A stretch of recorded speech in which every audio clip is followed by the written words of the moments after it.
சூரா அல் புரூஜ். அளவற்ற அருளாளனும் நிகரற்ற அன்புடையோனுமாகிய அல்லாஹுவின் திருப்பெயரால் துவங்குகின்றேன்.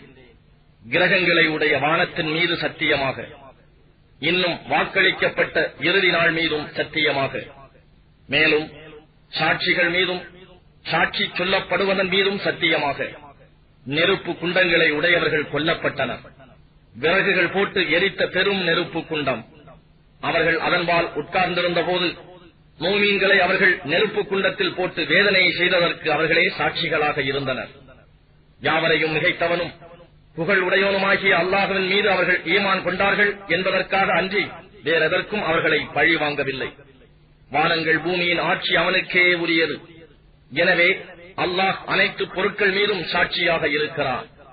நிச்சயமாக எவர்கள் மூமினான ஆண்களையும் மூமினாவான பெண்களையும் துன்புறுத்தி பின்னர் தௌபா செய்யவில்லையோ அவர்களுக்கு நரக வேதனை உண்டு.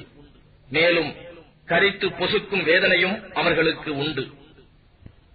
ஆனால் எவர்கள் ஈமான் கொண்டு சாலிகான நல்ல அமல்கள் செய்கிறார்களோ அவர்களுக்கு சொர்க்கச் சோலைகள் உண்டு.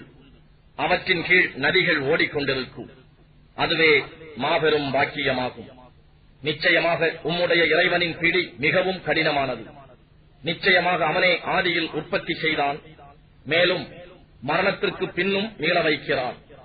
அன்றியும் அவன் மிகவும் மன்னிப்பவன், மிக்க அன்புடையவன். அவனே அரசுக்கு உடையவன், பெரும் தன்மை மிக்கவன், தான் விரும்பியவற்றை செய்கிறவன். நபியே, அந்த படைகளின் செய்தி உமக்கு வந்ததா? ஃபிரௌனுடையவும் சமூதுடையவும். எனினும் நிராகரிப்பவர்கள் பொய்ப்பிப்பதிலேயே இருக்கின்றனர். ஆனால் அல்லாஹ்வோ அவர்களை முற்றிலும் சூழ்ந்திருக்கிறான்.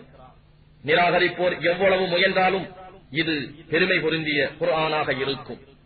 எவ்வித மாற்றத்திற்கும் இடமில்லாமல் லவ்ஹுல் மஹ்ஃபூலில் பதிவாகி பாதுகாக்கப்பட்டதாக இருக்கிறது.